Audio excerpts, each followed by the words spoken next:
Y a-t-il des explications de vote avant que je procède au vote de l'ensemble du projet d'avis? S'il n'y a pas d'explication de vote, je soumets au vote de l'Assemblée l'ensemble... Pardon, Monsieur Citré, vous avez la parole, Monsieur Citré.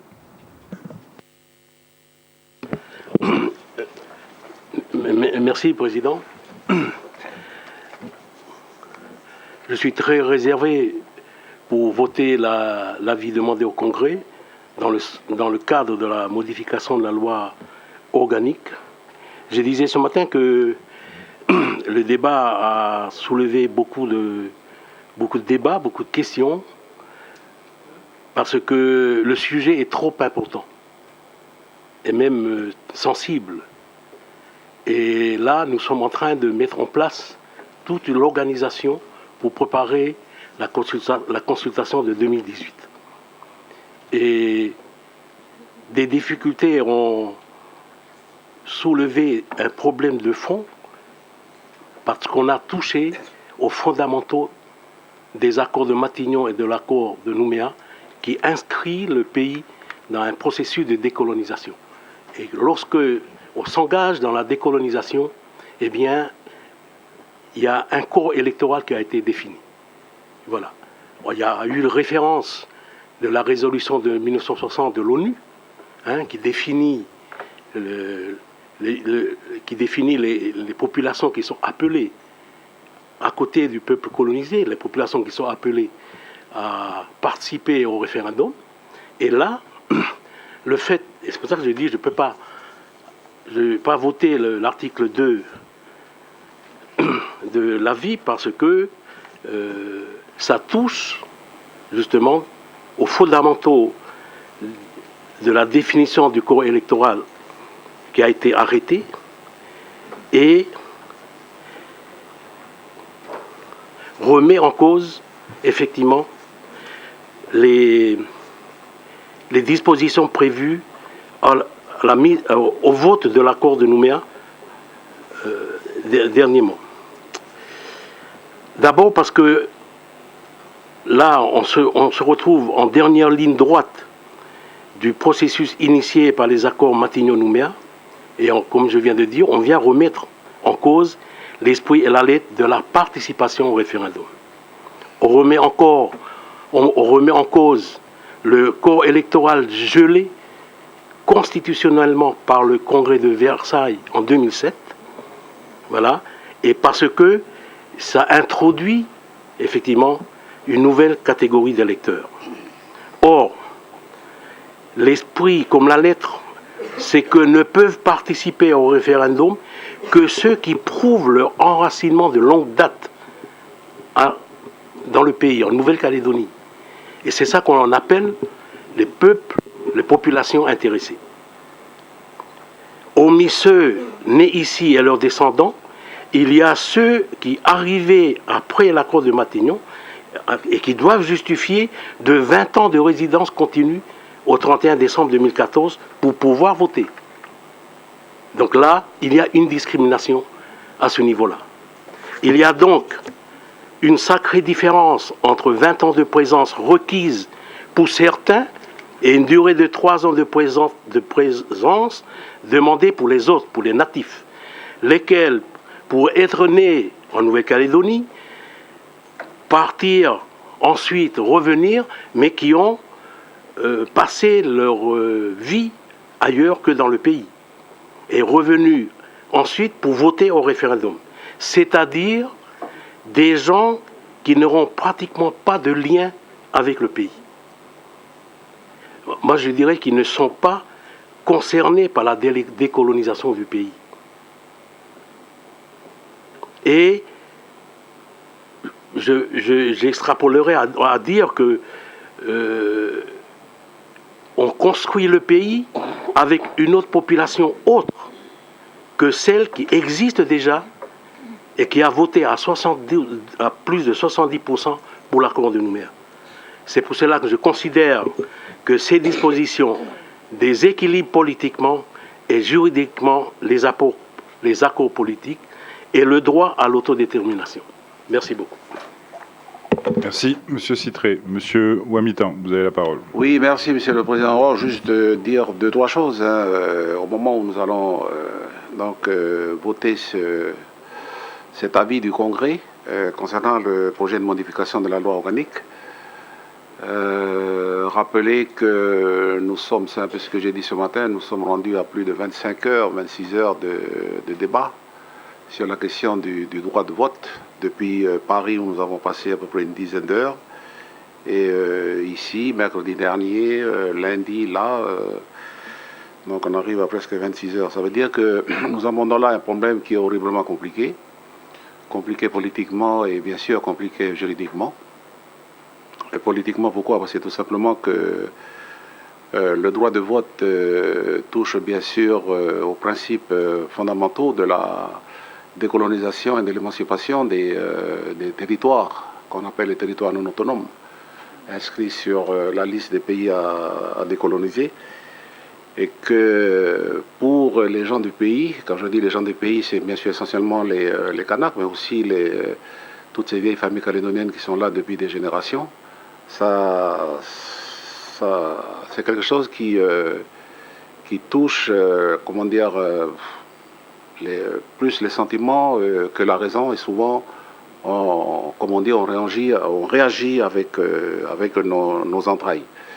Mais il faut le faire puisque nous avons, ou en tout cas nos aînés nous ont mis sur cette démarche-là, sur cette route, d'à chaque fois donc avancer par la négociation, par la concertation, par l'échange, pour éviter justement de s'affronter parfois inutilement et causer des souffrances et des épreuves au peuple qui, des fois, ne donnent pas de résultats positifs pour le pays dans son ensemble. Et je crois que, en tout cas, nous, au niveau du groupe UC FLNKS et nationaliste, nous sommes dans cette démarche-là, comme nos différents partis, c'est-à-dire que nous allons à la négociation à chaque fois, nous allons s'affronter nous-mêmes et affronter les autres qui n'ont pas toujours, évidemment, qui n'ont pas les mêmes, parfois les mêmes préoccupations ou les mêmes positionnements, notamment politiques, mais des positionnements culturels, philosophiques ou autres. Et donc cela, c'est notre histoire qui a fait que nous sommes dans cette situation-là. On ne peut pas refaire l'histoire, elle est là et il faut faire avec pour pouvoir avancer au mieux et atteindre en tout cas l'objectif qui reste le nôtre. Donc au-delà même du premier référendum, c'est d'arriver à la fin du processus sur lequel nous sommes depuis déjà presque un peu plus de 30 ans, c'est-à-dire sur un processus de décolonisation et d'émancipation de la Nouvelle-Calédonie. Et là, nous continuons à avancer dans ce cadre-là. Et toutes les discussions, toutes ces heures de discussion, sans compter les discussions antérieures, montrent que c'est difficile, c'est compliqué. Mais en tant que responsable politique, nous n'avons peut-être pas d'autre solution que d'avancer de cette façon-là pour éviter des affrontements à d'autres niveaux. J'espère en tout cas, Président, que, comme le disaient tout à l'heure certains, que la traduction juridique pour ce projet-là, et pas pardon pour l'accord politique qui a été trouvé le 2 novembre 2017 entre les différents groupes politiques de la Nouvelle-Calédonie, eh bien ce soit une interprétation qui soit au plus près de la vérité de cet accord et de l'esprit de cet accord. En tout cas, nous allons être au niveau du groupe et au niveau de nos différents partis, être très vigilants à ce que ça soit respecté. Comme le Premier ministre l'a dit le 2 novembre au soir, donc à 23h30 ou presque minuit, donc au moment de sa conférence de presse, nous étions à côté de lui. L'heure est venue maintenant, une fois que nous allons voter ce projet de modification de la loi organique, l'heure est venue de poursuivre le débat. Un premier niveau de débat s'est passé ici. Le deuxième niveau de débat se passera au niveau du Parlement. Donc au Sénat tout d'abord et ensuite à l'Assemblée nationale. Bien sûr, nous avons nos députés qui porteront et nos sénateurs qui porteront, j'espère, voilà, les positionnements du Congrès, mais chacun de nos partis politiques aussi bénéficie de réseaux au niveau parlementaire ou autre, donc en France, pour pouvoir faire valoir les positionnements que nous avons décidés ensemble ici. Donc là, Monsieur le Président, ce que je voulais dire est que notre groupe votera l'avis sur lequel nous avons travaillé et qui, à notre avis, nous convient pour le moment. En tout cas, à l'étape où nous sommes. Merci, Président. Merci, Monsieur Ouamitan. Madame Baquès, vous avez la parole. Merci, Monsieur le Président. Je voudrais d'abord rappeler très rapidement pourquoi on en est là aujourd'hui et pourquoi nous avons eu en tout 26 heures sur ce sujet-là de discussion. Tout simplement parce qu'il y a eu une différence entre l'accord de Nouméa et sa traduction dans la loi organique, une différence sur la place de la virgule. Alors aujourd'hui, on est arrivé à une situation où plus personne n'y comprend rien. Je pense qu'on a même réussi à perdre une partie des élus du Congrès dans le débat d'aujourd'hui, tout simplement parce qu'il y a eu une différence sur la place de la virgule.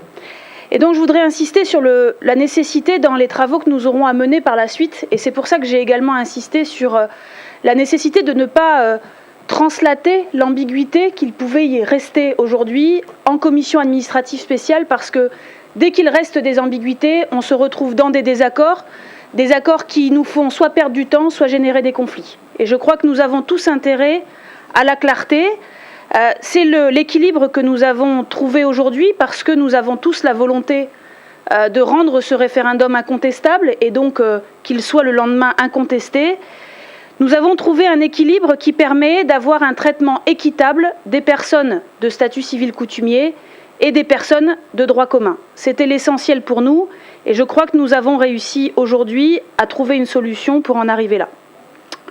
Je salue également les équilibres que nous avons trouvés sur le dispositif de procuration. C'était important aussi qu'on puisse cadrer ce dispositif de manière là aussi qu'il ne puisse pas y avoir de contestation sur un processus qui ne serait pas suffisamment encadré. Et je crois qu'aujourd'hui nous avons réuni avec ce projet d'avis les conditions pour que, au moins pour ce qui concerne le corps électoral, le référendum soit le plus incontestable possible. Ce que je voudrais dire, c'est, bien évidemment, je salue les équilibres qui ont été trouvés aujourd'hui et j'espère sincèrement que nous serons en capacité très prochainement de passer autant de temps, 26 heures, je l'ai dit, de passer autant de temps sur les problématiques qui concernent ce que vivent les Calédoniens au quotidien. Ils nous ont vu parler beaucoup de temps de ces sujets-là, les problématiques d'insécurité, les problématiques économiques. Je souhaite que nous puissions y passer autant de temps, dans le même souci de trouver des consensus, parce que je crois que les uns et les autres se sont mis dans ce positionnement-là. Et je crois que les 11 mois qui nous séparent du référendum doivent nous servir à trouver des solutions et sur l'organisation de ce référendum pour qu'il se passe le mieux possible, et également sur tout ce qui se passe à côté de ce référendum et sur tout ce qui concerne la vie quotidienne des Calédoniens. Je vous remercie. Merci Madame Baquès. Monsieur Michel, vous avez la parole. Oui, merci Monsieur le Président. Nous poursuivons aujourd'hui une action politique engagée depuis plusieurs années, pour essayer de trouver entre nous les compromis nécessaires au règlement des problèmes électoraux qui perturbent la vie politique et le dialogue politique entre les uns et les autres depuis plusieurs années déjà. Je rappelle que c'est ensemble que nous sommes parvenus à refermer la polémique sur le litige du corps électoral pour les provinciales.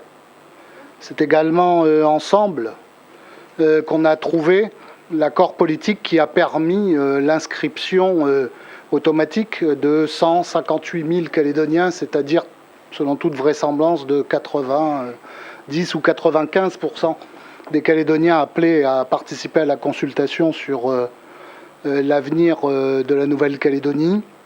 Et aujourd'hui,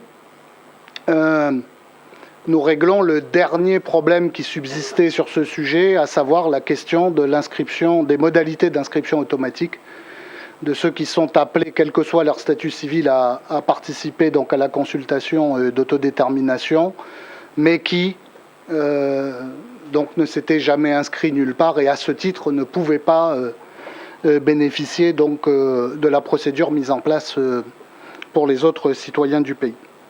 On est parvenu aujourd'hui à trouver cet accord parce qu'on a cultivé le même état d'esprit que celui qu'a présidé à Paris le 2 novembre dernier aux discussions longues et compliquées sous l'égide du Premier ministre, mais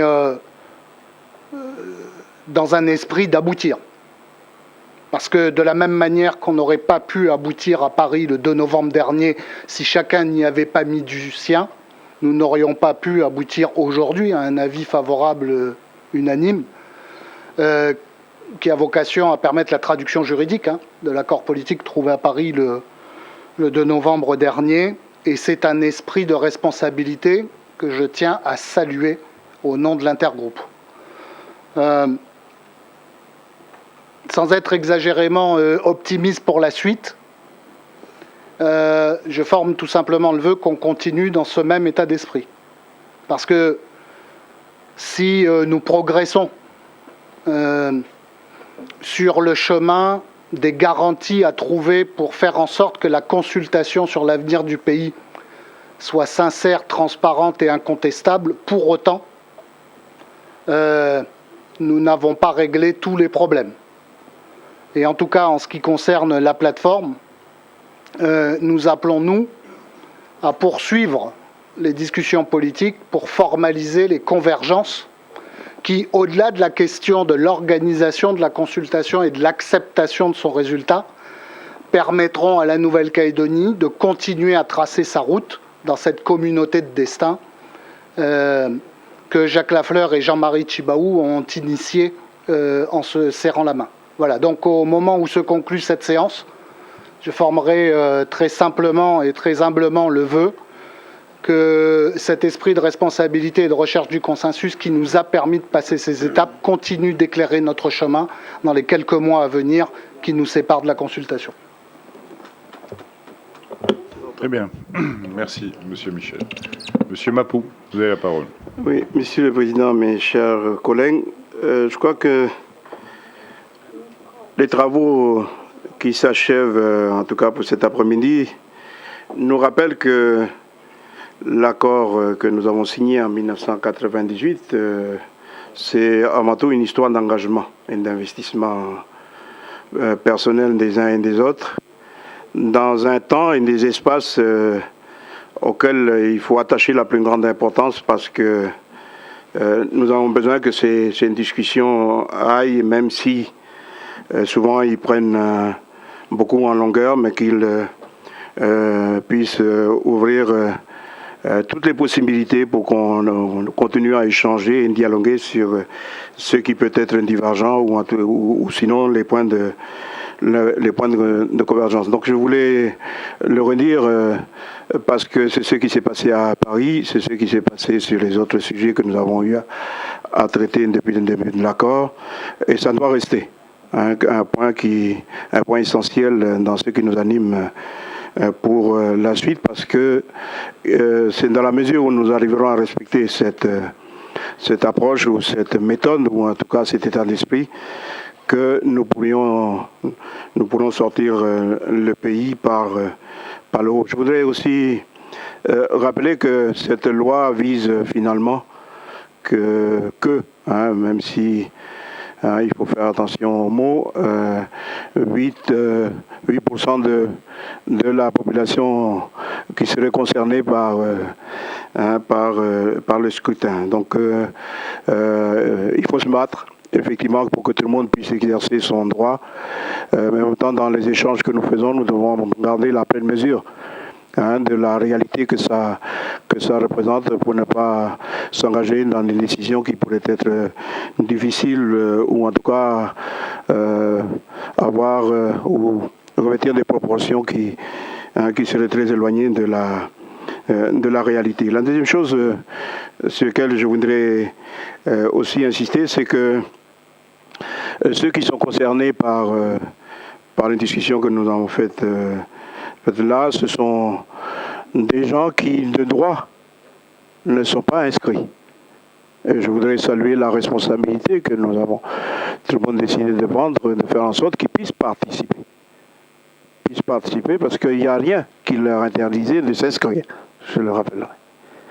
Mais donc c'est important qu'on ait pris cette responsabilité aujourd'hui, parce que c'est vrai que la sincérité du scrutin, ou en tout cas l'adhésion au résultat qui en découlerait, dépend un petit peu de la qualité de la participation des populations intéressées à ce scrutin. Je voudrais aussi malgré tout rappeler que les discussions que nous avons eues font partie d'un dispositif global et qu'il faudra être vigilant pour que la levée de l'anonymat sur les personnes concernées puisse se faire dans les meilleures conditions, bien sûr, pour qu'il n'y ait pas atteinte à l'intégrité des personnes ou aux droits des personnes. Mais la levée de l'anonymat va énormément faciliter le travail qui va être fait.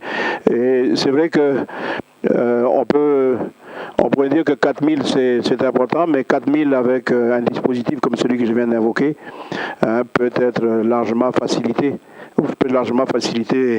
le travail que nous avons à faire.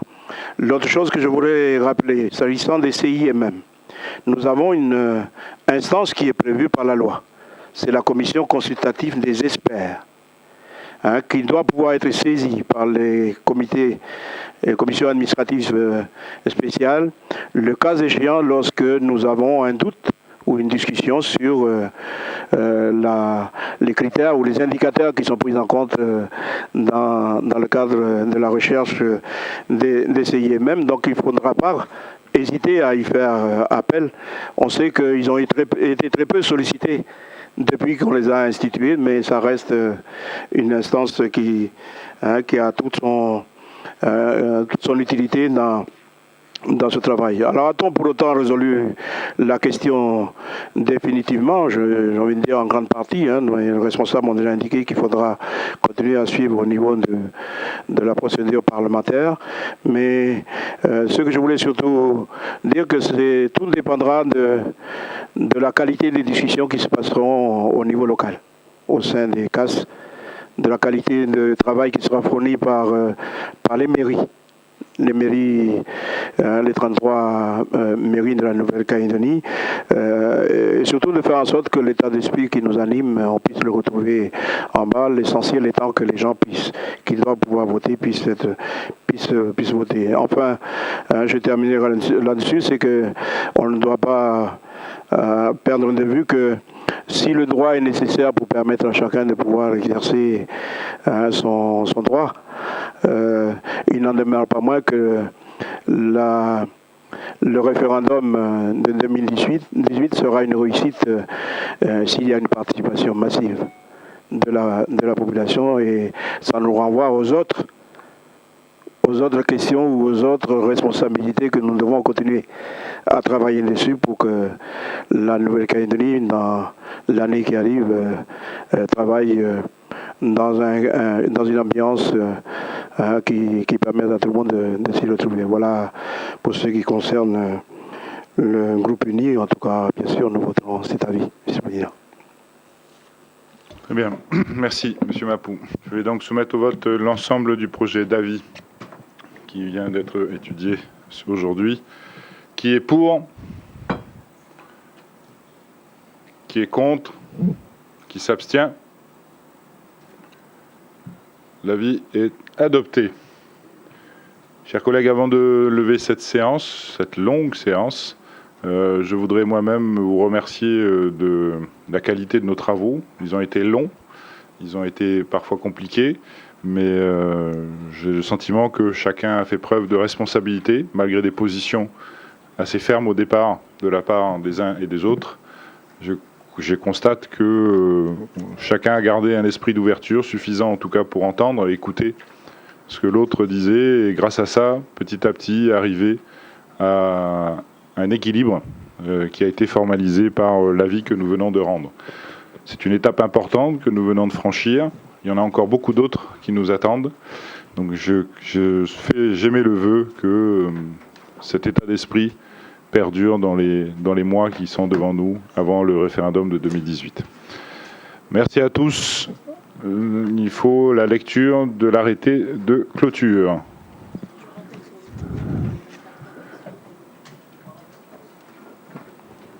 Alors, merci Madame la Secrétaire Générale Adjointe. On me demande de vous rappeler également les dispositions de l'article 90 de la loi organique statutaire qui précise, au plus tard le lendemain de l'adoption d'un avis par le Congrès en application du présent article, les groupes constitués en son sein peuvent remettre à son président une opinion sur le projet de texte sur lequel porte cet avis. Les opinions sont annexées à l'avis du Congrès. Monsieur le Secrétaire Général, est-ce que vous pouvez nous lire l'arrêté? Ah, pardon, Monsieur Lallier, vous avez demandé la parole. Non, Président, j'ai pitié de Philippe Gomez et Philippe Michel. Quand ils interviennent, la prise de vue, là, je viens de voir la prise de vue, ils prennent la nuque au lieu de prendre la figure. Ne vous inquiétez pas, il y a d'autres peut-être qu'il faut... d'autres prises de vue, Monsieur Lallier. Très bien. Monsieur le Secrétaire Général, est-ce que vous pouvez me donner lecture de l'arrêté de fin de session, s'il vous plaît? Arrêté portant clôture de la session extraordinaire du Congrès de la Nouvelle-Calédonie. Cet arrêté est ainsi rédigé, Monsieur le Président. Article 1er. La session extraordinaire du Congrès de la Nouvelle-Calédonie déclarée ouverte le jeudi 23 novembre à 9h45 et clôturée le même jour à 15h25. L'article 2 est l'article de transmission, Monsieur le Président. Merci, Monsieur le Secrétaire Général. La séance est levée. Merci à tous.